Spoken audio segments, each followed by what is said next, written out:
السلام علیکم ورحمۃ اللہ وبرکاتہ۔ آج ہم 13ویں پارے وما ابرئ کا مکمل ترجمہ مختصر وضاحت کے ساتھ پڑھیں گے۔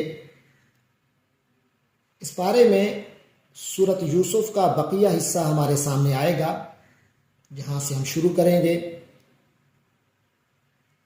یہ 59 آیات ہوں گی جو ہم پڑھیں گے۔ اس کے علاوہ سورۃ الرعد کی 43 آیات، اور پھر سورۃ ابراہیم کی 52 آیات، اور پھر آخر میں سورۃ الحجر کی 1 آیت ہے جو ہم 14ویں پارے کے ساتھ پڑھیں گے۔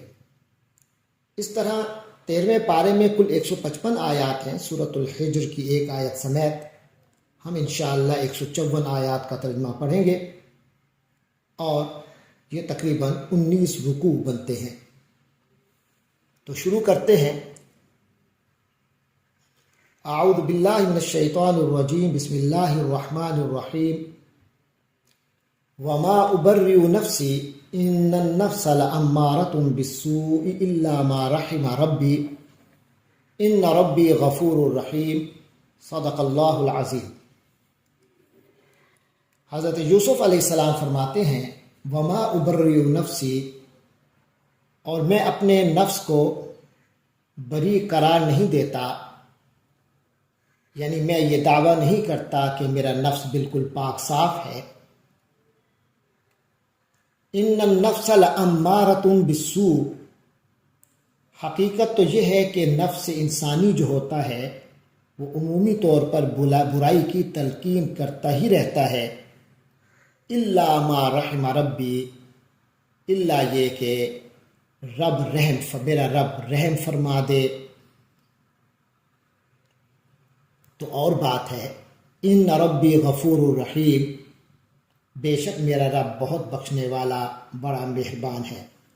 یعنی اگر اللہ کا خاص رحم ہو، انسان نفس کے عوارض سے محفوظ رہے، تو یہ اللہ کا خاص کرم ہوتا ہے۔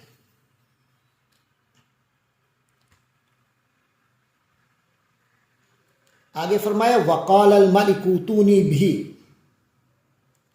اور بادشاہ نے کہا، ائتونی بھی، میرے پاس اس کو لے آؤ۔ یعنی جب حضرت یوسف علیہ السلام کی طرف سے تعبیر پہنچ گئی تو پھر بادشاہ نے کو خواہش ہوئی کہ اس شخصیت سے ملاقات کی جائے۔ وقال الملک اوتونی، تو بادشاہ نے کہا اس کو میرے پاس لے آؤ، ائتونی بھی، اس کو میرے پاس لے آؤ، استخلصہ لنفسی، میں اسے اپنا خالص بناؤں گا، خالص اپنا مصاحب بناؤں گا، اپنے ساتھ خالص کر لوں گا۔ تو پھر حضرت یوسف علیہ السلام بادشاہ کے پاس تشریف لائے۔ تو آگے فرمایا، فلما کلمہ، پھر جب بادشاہ نے ان سے باتیں کی، قال، تو کہا، انک الیوم لدینا مکین امین، آج سے آپ ہمارے پاس بڑے مرتبے پر فائز ہوں گے، اور امین یعنی ایسی شخصیت ہوں گے کہ آپ پر بھروسہ ہوگا، آپ معتبر انسان ہیں ہمارے نزدیک۔ قال اجعلنی علی خزائن الارض، حضرت یوسف علیہ السلام نے فرمایا، اجعلنی علی خزائن الارض، مجھے ملک کے خزانوں پر مقرر کر دیں، یعنی ان کا انتظام مجھے دے دیں۔ انی حفیظ علیم، یقیناً میں حفاظت کرنے والا اور ان چیزوں کا پورا علم رکھنے والا ہوں۔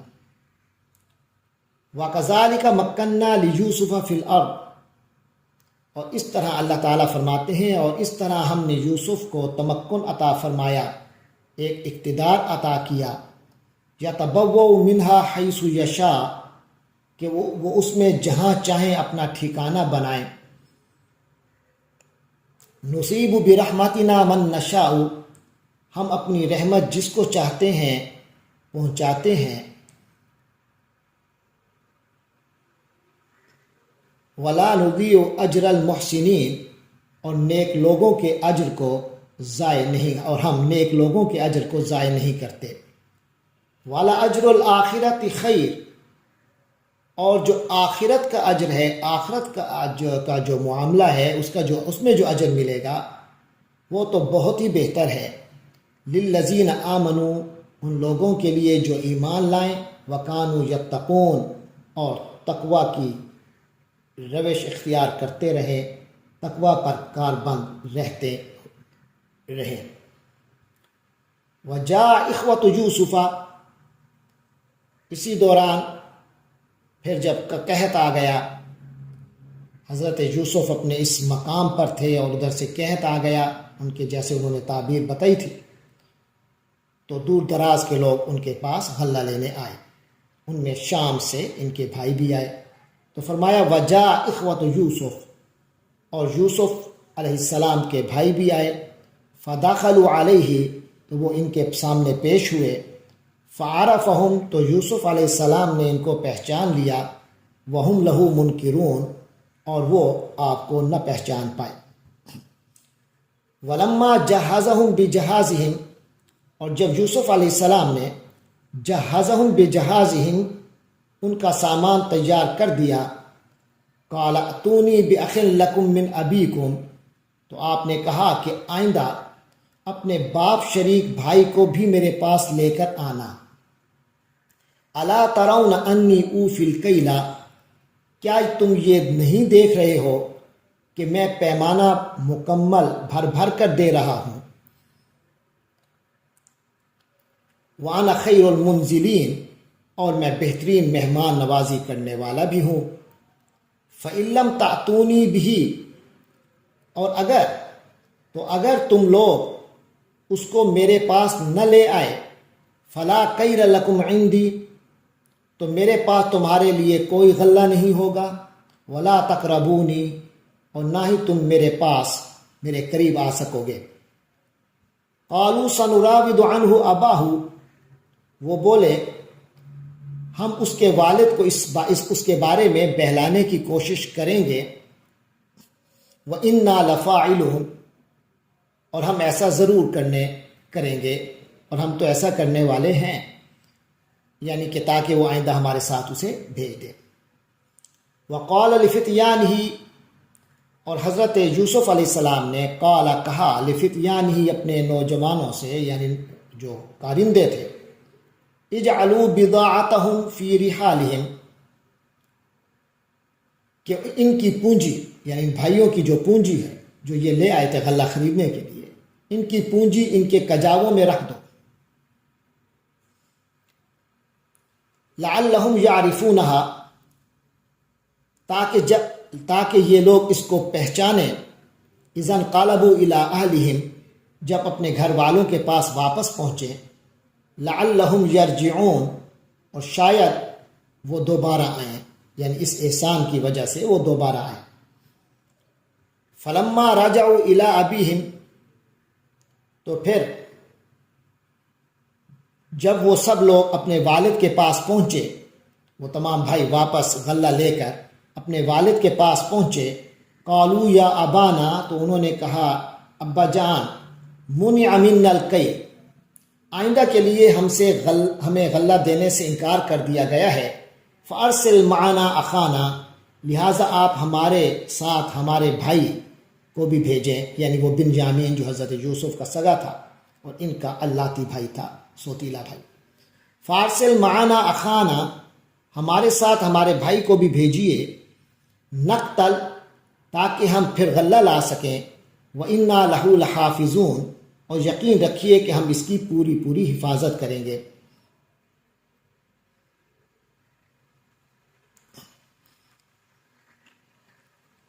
قال هل آمنكم عليه الا كما امنتكم على اخيه من قبل، حضرت یعقوب علیہ السلام جو ان کے والد تھے، انہوں نے کہا هل آمنكم علیہ، کیا میں اس کے بارے میں بھی تم پر اعتبار کروں، الا كما امنتكم، مگر یہ کہ جیسا میں نے تم پر اعتبار کیا، علی اخیہ، اس کے بھائی کے بارے میں، من قبل، پہلے، یعنی کیا میں اس کے بارے میں تم پر ویسا ہی بھروسہ کروں جیسے اس کے بھائی کے بارے میں تم پر پہلے کیا تھا۔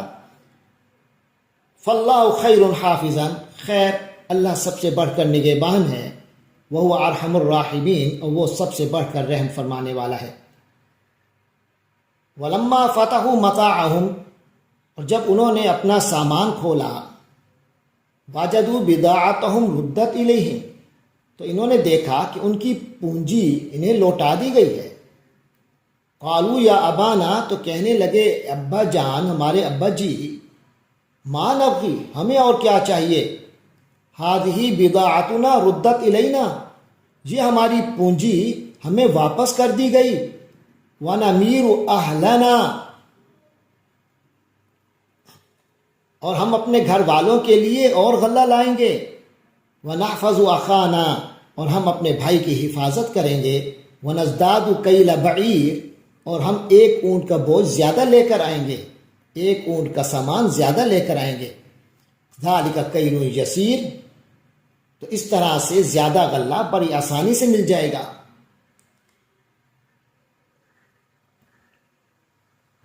قال لن ارسلہ معکم، کہا یعنی حضرت یعقوب علیہ السلام نے فرمایا میں اسے ہرگز نہیں بھیجوں گا تمہارے ساتھ، یعنی اس بنیامین کو تمہارے ساتھ ہرگز اس وقت تک نہیں بھیجوں گا، حتیٰ یہاں تک کہ توتونی موثقا من اللہ، تم اللہ کے نام پر مجھ سے یہ عہد نہ کر لو کہ لتأتوننی بہ، کہ تم اسے ضرور میرے پاس لے کر آؤ گے، الا ان یحاط بکم، الا یہ کہ تم واقعی بے بس ہو جاؤ۔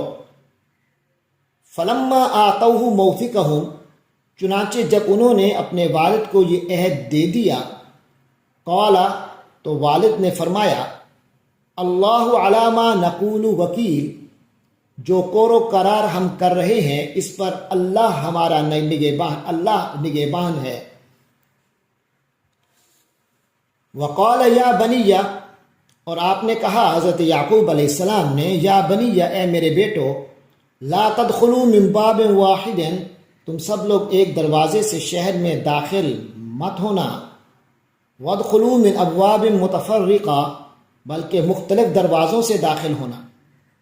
وما اغنی عنکم من اللہ شیء، میں اللہ کی مشیت سے تمہیں کچھ بچا تو نہیں سکتا، ان الحکم الا للہ، کیونکہ حکم اللہ کے سوا کسی کا نہیں چلتا۔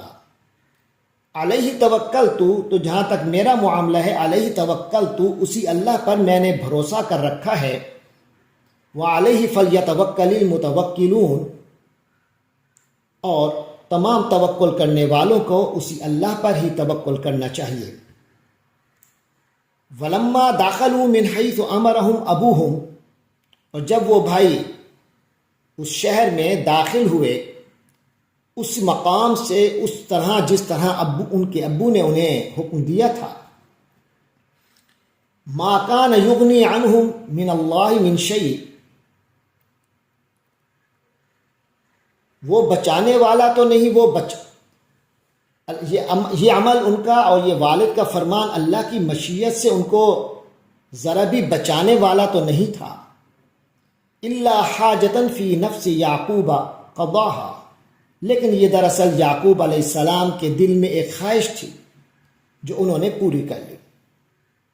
یعقوب علیہ السلام کے دل کا ایک خیال تھا جو بچوں نے پورا کر دیا۔ وَإِنَّهُ لَذُو عِلْمٍ لِمَا عَلَّمْنَاهُ، بے شک وہ ہمارے سکھائے ہوئے علم کے حامل تھے، وَلَكِنَّ أَكْثَرَ النَّاسِ لَا يَعْلَمُونَ، لیکن اکثر لوگ معاملے کی حقیقت نہیں جانتے۔